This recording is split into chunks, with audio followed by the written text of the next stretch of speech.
இன்றைக்கி நம்ம பார்க்க போகிற ரெசிபி ரொம்ப சுவையான ரொம்ப சத்தான ஸ்வீட் ரெசிபி எப்படி செய்கிறதுன்னு பார்க்க போகிறோம். ரொம்ப ஹெல்த்தியான ஸ்வீட்டு ஒரு தடவை இந்த மாதிரி செஞ்சு பாருங்கள்.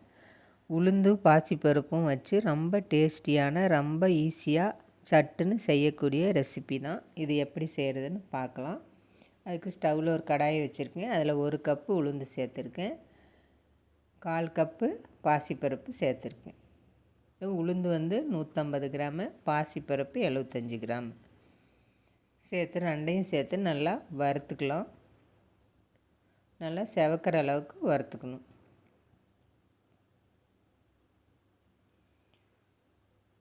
நல்லா மீடியம் ஃப்ளேமில் வச்சு நல்லா வறுத்துக்கலாம். இப்போ பாருங்கள், நல்லா செவந்து வந்துருச்சு.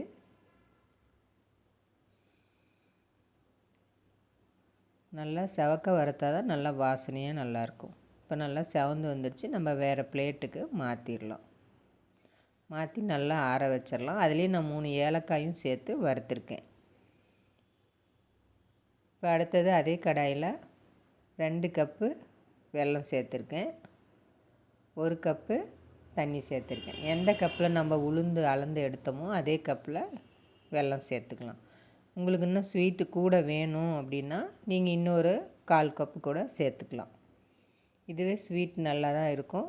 இன்னும் ஸ்வீட்டாக சாப்பிடுவீங்கன்னா நீங்கள் இன்னொரு 1/4 கப்பு சேர்த்துக்கலாம். சேர்த்து வெல்லம் நல்லா கரைஞ்சி வந்தால் போதும். இதுக்கு பாகுபதம்லாம் எதுவும் இல்லை. வெல்லம் நல்லா கரைஞ்சி வந்தால் போதும். இப்போ நல்லா கரைஞ்சி வந்துருச்சு. ஸ்டவ் ஆஃப் பண்ணிவிட்டு நம்ம வடிகட்டிக்கலாம். வெல்லத்தில் மண் தூசிலாம் இருக்கும், அதனால் வடிகட்டி எடுத்துக்கலாம். ஸ்டவ்வில் கடாயை வச்சு வடிகட்டின வெள்ளை காய்ச்சலை அதில் சேர்த்துக்கலாம். சேர்த்து ஒரு கொதி வந்தோடனையும் அதில் 2 டேபிள் ஸ்பூன் அளவுக்கு நெய் சேர்த்துக்கலாம். நெய் கரையிற அளவுக்கு நம்ம கொதிக்க விட்டால் போதும். நெய் நல்லா வெள்ளத்தோடு கலந்து கரைஞ்சி வந்தால் போதும். ஸ்டவ் ஆஃப் பண்ணிடலாம். ஒரு நிமிஷம் இந்த மாதிரி நெய் விட்டு நல்லா கொதிக்க விட்டு நல்லா கலந்து விட்டுக்கலாம்.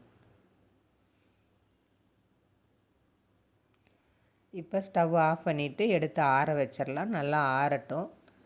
அது ஆறிக்கிட்டு இருக்கிற சமயத்தில் நம்ம இப்போ வறுத்து வச்ச உளுந்து, பாசிப்பருப்பு, ஏலக்காய் 3 நல்லா ஆறி வந்துடுச்சு. இப்போ அதை மிக்ஸி ஜாரில் சேர்த்து நல்லா நைஸாக அரைச்சிக்கலாம். அதை ரொம்பவும் நைஸாக அரைக்கூடாது, ஓரளவுக்கு கொரகொரப்பாக இருக்கணும்.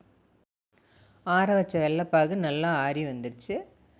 இப்போ நல்லா ஆறின பின்னால் நம்ம அரைச்சி வச்ச இந்த உளுந்து மாவையும் கொட்டி நல்லா கலந்து விட்டுறலாம். கட்டிகள்லாம் இல்லாமல் நல்லா கலக்கணும். அதனால் ஒரு விஸ்கு வச்சு நல்லா வெள்ளை பாகோடனா நல்லா கலக்கிற மாதிரி நல்லா இந்த மாதிரி கலந்து விட்டுறலாம்.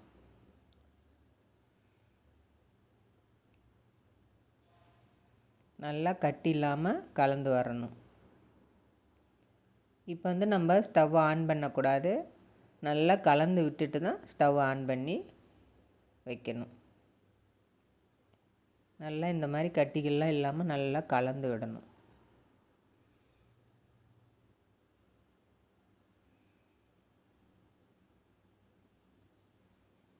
நல்ல சுவையாக இருக்கும், நல்ல மணமாகவும் இருக்கும், நல்ல சத்தானதும் கூட. எலும்புக்கு நல்லா வலு சேர்க்கும் உளுந்து. நல்லா இந்த மாதிரி கலந்து விட்டுறலாம். பாருங்கள், கட்டிகளே இல்லாமல் நல்லா கலந்தாச்சு.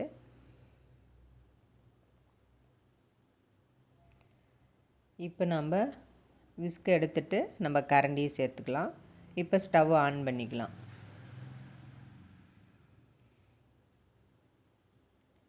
ஸ்டவ் ஆன் பண்ணிவிட்டு கரண்டியில் நல்லா கலந்து விட்டுறலாம். அடி பிடிக்காத அளவுக்கு கலந்து விட்டுக்கலாம்.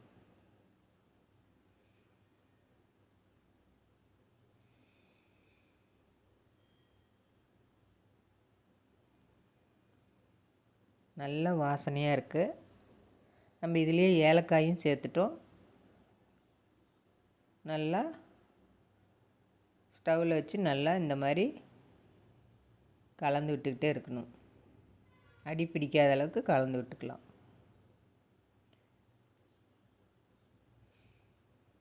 நல்லா திக்காகி வரும்.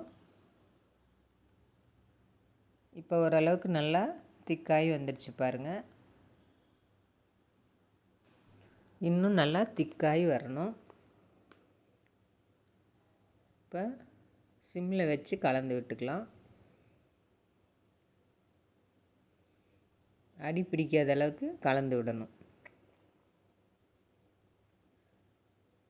இப்போ இதோட ஒரு 1.25 கப் அளவுக்கு பால் சேர்த்துக்கலாம். நம்ம எந்த கப்பில் உளுந்து அளந்தோமோ வெல்லம் அளந்தோமோ அதே கப்பில் 1.25 கப்பு பால். நல்லா இந்த பால்லையே உளுந்தும் பாசிப்பருப்பும் நல்லா வெந்து வந்துடும். ஏற்கனவே நம்ம நல்லா செவக்க வறுத்துருக்கோம். அதோடு இதுலேயும் வெள்ளைப்பாகுலேயும் நல்லா வெந்து வந்திருக்கு. இப்போ இதுலேயும் பால்லையும் நல்லா வெந்து வந்துடும். நல்லா வெந்து திக்காயிரும் பாருங்கள். நல்லா கலந்து விட்டுடலாம். நம்ம வெள்ளத்தோட ஒன்றா வெள்ளத்தை கரைசலோட ஒன்றா பால் சேர்த்தோம்னா திரிஞ்சிரும். அதனால் இது மாதிரி நல்லா திக்கான பின்னால் சேர்த்து நல்லா கலந்து விட்டுக்கலாம்.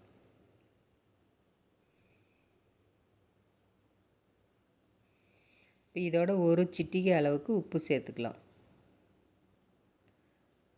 அப்போ தான் இனிப்பு சுவையை நல்லா கூட்டி தரும். அதுக்காக ஒரு சிட்டிகை அளவு உப்பு சேர்த்துக்கலாம். எல்லாம் சேர்த்து நல்லா கலந்து விட்டுடலாம். இப்போ ஸ்டவ்வை நல்லா மீடியம் ஃப்ளேமில் வச்சுட்டு நல்லா கட்டிகள்லாம் இல்லாமல் நல்லா கலந்து விட்டுடலாம்.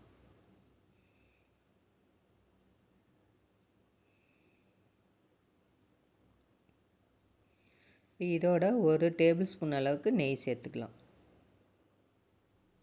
மொத்தமாகவே இதுக்கு ஒரு 3 டேபிள் ஸ்பூன் அளவுக்கு நெய் இருந்தால் போதுமானது.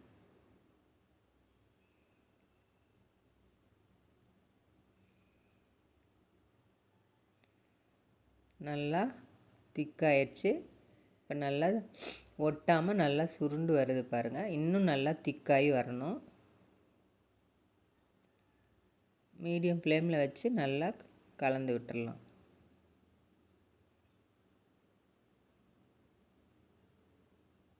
நல்ல சுவையாக இருக்கும்.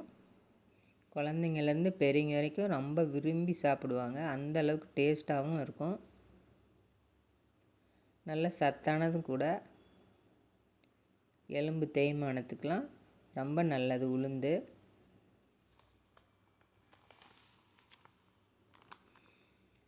இப்போ நல்லா திக்காய் வந்துருச்சு. இன்னொரு 1 நிமிஷம் நல்லா கலந்து விடலாம்.